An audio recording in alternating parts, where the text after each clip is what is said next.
But do you think people are surprised that an African woman is writing about such a tale? Well, it's funny because the Africans are, I don't know whether it's politically correct to say this, but one seems to think as if they're kind of in the dark ages. But so much has happened in Africa now. And in my particular, like in Nigeria, so much has happened. So no, I don't think people should be surprised that I'm writing about swinging from the chandelier in a red negligee. Do you swing from the chandelier in a red negligee? I don't think my weight can hold that. I'll ask you that off camera. Well, what I'll say is that the red negligee is kind of like I don't know, something that indicates a freedom to just be yourself. Now, what kind of relationship do you have? If that man truly loves you, cherishes you, and all that, he shouldn't really expect that you should now get into the kitchen and start pounding yam. However, if I ask any of you to say, what do you mean when you say I fell in love? What does that mean? I see somebody and I just fall in love with them. Fall in love with what? But are you a fan of having like chemistry, like Yeah, before you? Because I think something has to attract you. Cannot marry somebody you're repulsed by. Definitely not. When you scared us all. Let me speak to you, Tommy, my wife here on the set. Did you ask permission today from your husband to be here? I did. Oh, okay. Well, I didn't. You know, Tommy, there must be some places you won't go on your own. Would you, for example, go to a wedding by yourself? We're talking a really, you know, a grand, big, fat African wedding. You know, Would you go alone? I will definitely go alone. That's what I said. I can be happy with or without anybody. So I love to dance. When I go to parties, I'm not really thinking about the food anyway. I'm just thinking about the dance. Yeah. Wow. Because you know what, when I go to parties, I eat before I leave my house because you've been in situations that you get to the party, the queue is forever. That's very wise. That's very The queue wise. is forever. You know, it's a buffet, and it's like by the time you get there, all the things you want is And it's not cold. there. The jollof and could it's be cold. cold. So I eat before I go. So I'm not really like, oh, when are they going? When item 7? I'm not. But I want the music. So I want to dance, and I can dance alone. Wow. So and that is my happy place when I'm dancing. So the thing is, I'm not really a fan of anything arranged. So because I feel relationship it's very deep. Like I can meet you right now and Juliana, we can just gel, and maybe the next 2 weeks I just start saying some things about you, and I'm like, I don't think. Do you understand what I'm trying to say? So I won't even call it arranged marriage. The kind of thing I like is hookup. So you can hook me up with your brother and we can meet. And You're single, but you're married. I'm Let's married. not go there. Okay. Now, this is the thing with Beyonce. I'm very, very pro Beyonce. But my reaction in the beginning was because I knew that you might not be pro Beyonce. I mean, if we're talking about advice, one employer shouldn't be kind of like your be all and end all. Yes. It shouldn't really kind of define you or embody you, and it shouldn't be what the money that defines who you are. Not all of us are as lucky as you. It's true. Sister Laclette. It's very easy for me to say, but at the same time, I'm sounding very utopian and like, you know, We love it. inspirational. Look at us. We're kind of like, But no, because it's true. Like it's true. you cannot live your life and be, you know, valued by how much you're paid. Or that's for another nonny topic. Is this something? Is this a chemical imbalance? Ooh, I don't know. I wouldn't go. I have no science background, so I wouldn't go that far. But what I will say is, in terms of the mental health, especially for women, and I'm hammering on women because I feel like you said earlier, you know, in our day-to-day life, we put, you know, pressure on ourselves anyway. We have pressure to look good. We have pressure to, you know, achieve, especially when you're in a male-dominated industry or just in an industry anyway. You always have to, or especially societies where women are, you know, second-class citizens. So there's always that underlying effect of, you know, I have to do better than I should do already. And I think for women, purely, this is real. When it comes to obviously light skin privilege and light skin privilege, I feel like it does exist. Like you said, it's more marketable maybe to see a fairer skin or a lighter skin complexion. And I feel like every woman needs to understand certain privileges and internalize it and not use it as a weapon to kind of fight against everyone else. We're not being non-lighty. Do you know what I mean? Yeah. Being like non-lighty, is that a term? I don't know, but I'm saying Just say hashtag non-lighty. But it's like racism. Just because I'm being pro-black, it doesn't mean that I'm anti-white. Yes. And people just need to understand certain contexts and stop taking it so personal. And I feel like this country, everyone in the UK is so personal with everything. Really? Would you be able to have a mobile phone detox? And can you understand the benefits of something like that? I can understand the benefits of it, but I don't know if I can do it straight. I will have to mentally prepare myself like a whole month. Okay, I'm going on holiday, warning everyone, you know what, I might not be available, but it's okay. But I feel like it's really hard for me because the other day I lost my phone. I was going crazy. I was going manic. I was like, and luckily I had a gentleman who picked it up from the floor and contacted me, and I was like, what was I going to do? I was trying to go on Instagram. I was trying to do everything to message people, because there's people that's expecting me to do things, and I've got a lot of obligations. I've got a lot of, obviously, things that I need to do and people I need to attend to. So it's like, I need that phone. You need it. So no detoxing for No, you. not for now. But do you think then that people get married for the wrong reasons? I think it's easier for people to get married for the wrong reasons. I think just because of social media, and like you said, Bella Niger, I can't lie to you, when I do think of an African wedding, that's one of the first things that comes to mind. And that's money and perfection. Exactly. And so I do think that social media does kind of, you know, because social media is like a highlight reel. It shows all the good parts, it shows all the nice parts, it shows all the parts that nobody else, you know, that you don't really show the negative things behind it. So a lot of people get almost confused or might get excited and think, oh yeah, I can't wait to get married because I'm going to have this massive wedding, the red bottom shoes, this, that. And then we forget about the stuff that you both are discussing right now, the fact that marriage is real. This is not just something you go and do because you want to take pictures. It's a sacrifice, a compromise. Exactly, and it's not just like you said about the wedding, it's about the marriage, about how you're going to go until, because I say all the time, it's till death do us part. So one of us has got to die and it ain't going to be me. So, and not during that fight. No, and definitely not. Nissi, I've got to say this, and I hope you don't mind me saying it, but you're a Cambridge graduate. And, you know, I definitely, round of applause for you. I definitely feel like that is something to be celebrated because we, of course, we know not just black, but minority ethnics anyway. There are very few of you in there. But why was I surprised? Probably because of the way you look. You're stunning, by the way. Wow, thank you. And, you know, that may be my preconceived notions. But do you sometimes think that black women can be judged purely on the way they look? I'm sure I'm not the first person to be surprised to hear that you're a Cambridge graduate. 100%. And I've actually had people who've come to me and said, oh my gosh, I didn't think you were smart.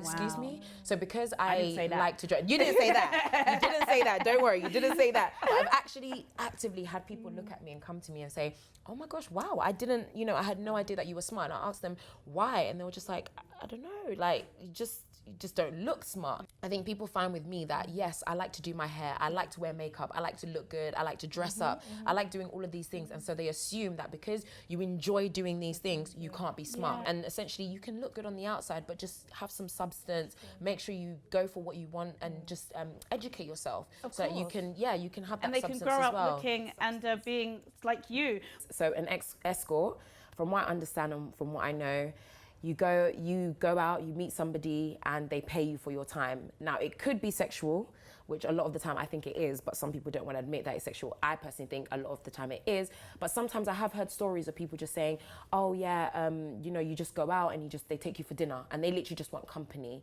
So again, it's very, very similar to what we discussed already about having a sugar daddy. So both personally, I don't agree with.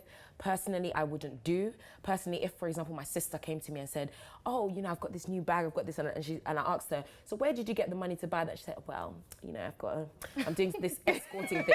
I would slap her. That's what I would first do. And I'll tell her, can you please value yourself enough to not feel like you have to do that in order for you to get a bag? Yeah. You know?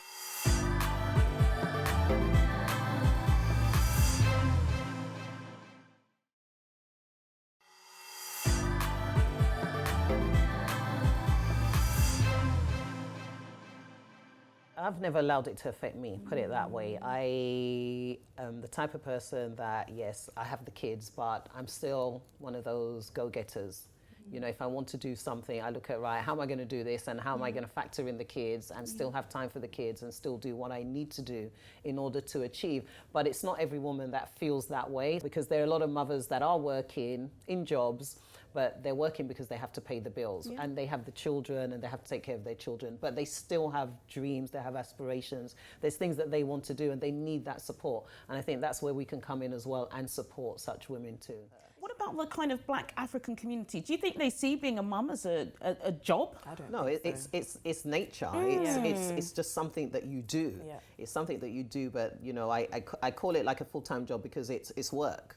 You know, raising children is work, so let's not see it as it's easy, because some mums struggle with it, you know, and but it's nature, it's second nature to some people and it's not to some, you know, and some do need the additional help and support, you know, and I think to be honest, you know, not a paid job in that you're going to work and you're getting paid, but it's work. You know, raising children, it's work. There's a lot that goes into it. I mean, I have 5 and.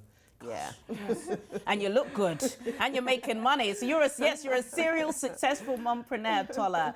So I've had to calm myself down and try to, you know, intelligently explain to them that this is what this stereotype is doing to me. This is what it's doing to my people. We don't appreciate it. And I'll keep saying it until they get it. You've said that to somebody before? I've said that to someone who, you know, a black man actually, who was like, oh, you know, I don't understand. And he had a white girlfriend. Oh. And he was just like, oh, I don't understand why all these black girls are getting angry because I have a white girlfriend. I was like, no, I'm getting angry because you think that's the reason why I'm getting angry with you. I'm getting angry with you because you're disrespecting me and thinking that I don't believe I'm beautiful enough to secure my own man. If you like white women, that's fine. If I like white men, that's fine. But don't be saying that is a reason for why I'm angry. Who told you that? Lola, you and your stories, girl. That's another good one. Well done for telling him and preaching. People need to get over it. We fart, we go to the toilet. When you're living with someone, you get married to someone. Yourself. Okay, I fart. I do number 2s. In fact, funny story, I run out. Sorry. No, do you know what? It's so funny because I went on a date with a guy one time and I actually said to him, I don't know, I just randomly said it. I felt very comfortable. Do you know what? I need to go and do a number 2. Oh my gosh! Sorry, too much information. Let's hear But what happened. I said, oh, I don't know, I ate something. I was like, oh, sugar, I need to go to that. And he was like, oh. And I was really surprised. We had a discussion about it. It's like, look, it's natural. This is God! You said it on the You didn't see him again, did you? No, I did. It was funny, but it was a lot for him to take in. I was like, just get over it. Like, I know you do it. Yeah. And there was another time when my friend was on the phone to a guy she liked, and he was actually on the toilet doing a number 2 whilst they were talking. So you could hear him go, like... Oh. Sorry, but I felt like that when she told me that, I was like, oh wow, he's really, you know, confident. And that's Lola, I think we know the kind of guys that you're into. Please get in touch if you're into it too.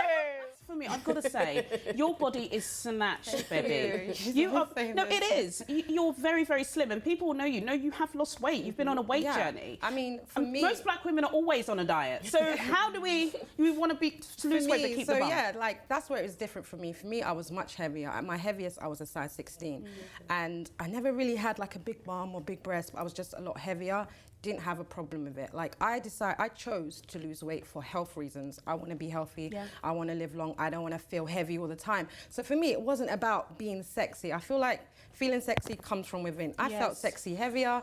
I feel sexy now that I'm slimmer. So and you look it, girl. When is the last time you've rocked your natural hair? And I don't mean in a Snapchat look at it, I just took it out. I'm talking about where you're actually out. And would you be prepared to take off your wig now? No, I wouldn't. But I can't remember the last time I rocked my natural hair. Really? I don't. Yeah. I must have been a teenager, and that's and it concerns me because I. What about going to the hairdresser? Wait, I do all my hair myself. Wow. Yeah, I don't. So you've not stepped out of your house to go to the hairdresser in years with your natural hair? No. Wow. No. This perception that Esther has, a lot of people have it. It's still considered quite, I wouldn't say weird, but strange. Yeah, this might surprise you, Esther, but I am for online dating. Insta, slide in my DMs. I've had relationships. Okay, one particular relationship lasted like 6 years. Yeah. And I met this guy on, I'm not going to say on what social media, but I met him on social media. Okay, well, you have to tell us more. He slid into my DMs and we were talking back and forth for months. And the thing is, like, you get to truly know someone online because you're chatting and you're talking and it's more intellectual and you're stimulating me mentally. So it's only like going to progress to, I want to meet you. You know, and it's... How long was it before you met him? We met, I would say like 6 months after just talking on the phone. Daily talking, daily FaceTiming, everything we could possibly do until we decided, you know what, let's meet. What did that meeting feel like? The most nerve-wracking day of my life. Wow. Because it's like, whoa, I'm actually meeting this dude. And secondly, it's like, we've discussed everything that has to be discussed already, and I know, I feel like I know you already so well, and so it's just a beautiful kind of. And your relationship lasted 6 years. It went on for 6 years off and on. Was this the guy you cohabited with? No. And I really think when we're talking about imposter syndrome, you talked about it in an academic way, but you do see all these, you know, mum bloggers on social media, and they've like cut up Hashtag mummy goals, hashtag relationship cut up loads goals. of vegetables, and she's got like a flat stomach. And what it She's does got is that one actually baby on makes her women hip. that aren't doing everything seem very inadequate. Exactly. Yes. I mean, and therefore imposter syndrome comes in, because you think, if I don't have one baby on my hip while doing a spinning class, while chopping vegetables, while making my husband Going this to the amazing gym. meal, Yeah. I'm at the gym with the baby on my hip. It's all taking place in the gym. Like, if I'm not doing all these things while my child's in private school, while I've got like a 4x4 in the driveway, then I'm not doing well as a mother. And that's, you know, it creeps in motherhood. I think to myself, I haven't really got a plan. Okay, we're in the UK. It's not fair that we don't mention some of our stars. Idris Elba. Oh, yes. Okay, that's a good reaction. Oh, I love Idris I Elba. absolutely I love it. love him, but he's a gallus apparently. Yeah, I heard. Allegedly. Allegedly. Ooh. He But loves he's women. engaged now. He's engaged yeah, now. she's hot. Sabrina. She's She's hot. She's hot. And she's very hot. But for how long? All I'm saying is, listen, he hasn't seen me with this new hair. And I was dating this guy who was a skateboarder. He was like a pro skateboarder. That was his job. Okay. This is back in Glasgow in the early years.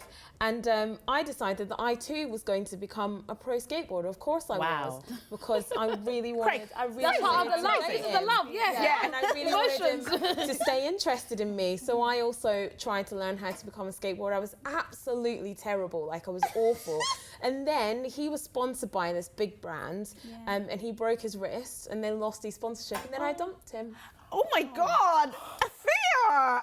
Afia, what is it about the kind of, you know, wig versus naturals? You know, we've had so many people even call into this show, leave messages on social media saying, you know, why are you all wearing long black wigs? but You need hold to on. be more natural. Why is it wig versus natural? Why can't you be both things?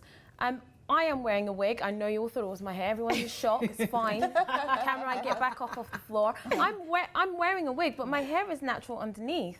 But today, I just felt I want huge black curls. Tomorrow, I might wear my hair's really short. I might wear it short. The day after, I might borrow Kika's wig. Kika and I just borrow a wig. Do you know what I mean? Why can't we just have the choice to do what we want with our hair without it being a big deal? This is what I'm saying. Hair has become politicized, and it doesn't need to be. Yesterday, my Destiny was. I got a bad report that she wasn't lining up properly. I said, when you get home, don't go on my phone, don't use my TV, just go straight to your room. And she was just like, what at all? I even bought Ice Lolly on the way home for myself. I didn't buy her. She said, wow. She said, when she got home now. Did you eat it in front of her? I ate, you know, we even get carried away. I was even eating the ice cream. She got home now. She goes, Mum, just, yes, you go to your room. She even found, she brought out her books, coloured in. Later on, about an hour in, Mummy, can I speak to you? I said, yes, what's wrong? I just want to say I'm sorry. You know, I didn't mean to. I said, okay then. I said, Destiny, I keep telling you, you need to listen to your teacher. If your teacher wants you to do well, do you understand? And that's understanding that. Was that not more effective than smacking her? That was effective, yes, because she understood. More effective. It was more effective. That's why I said I don't think it's all. Smacking is not the solution, because I was smacked and I still did what I wanted. So what is it about black women and the cray thing? You know, have you done anything crazy we are. love? Crazy in love? I don't believe it's black women. I believe women are crazy. We are crazy. That's it. Speak for yourself, Esther. No, when it comes to love, we allow our emotions to cloud our judgment, and we do crazy things. Like, I've witnessed it. I've been there, done that. Like, I know. What have you done? Who is kind of your black girl magic? My black girl magic would be that I look up to. Yeah. It'd be my mother. Like, it's nobody above. I know she's watching. I know celebrities. I know celebrities. The reality is though we look at them, but we don't know what goes on behind closed doors. My mother, I know her. She represents me. She represents who I am today. My morals that I have embedded in me is from her, and I continuously grow and I continuously do well, and that's because of the woman that I was raised by. Oh gosh, that was a great soundbite. Esther, do you think then that we shouldn't be criticised for, you know, asking for male help, or you know, getting an app, somebody to come and fix the shelves because we don't want to? See, I'm not gonna lie. I will fix my car myself. I'll fix the shelf myself. Hey, Esther! The way I've been raised, she can do it all. I'm not gonna lie. I was raised by my mum. You know, she raised me. She was a single parent of 4 kids. So at the end of the day, the independence that's been installed in me is high. Sometimes she's a bit worried that the way you are, Esther. Like, I hope you please. So what husband's gonna marry you? Do you know what I mean? So I personally believe that yes, there are good. It is sometimes good to draw men in, but I feel like we should also be able to acquire the skills, no matter how you know, manly or, you know, they are. Like, I know how to fix my car, you know what I mean? I can change the tyre. Hey, you know Esther, what I mean? So I know when to call you. sometimes, like, you know, I remember there was a time where I was like, Mum, I just don't think I can do this anymore when I was in a relationship. And my mum was like, forget about the love. Do you think your heart is always going to be doing do-do, do-do, do-do? And in my head I was thinking, Mum, my heart needs to be doing do-do, do-do, do-do. Like, do you know what I mean? Like, so in Africa, I believe that they don't really value the word love. It's all about, you know, what is morally right in their eyes. Whereas for me, I need to be with someone that I love because this is the rest of my life.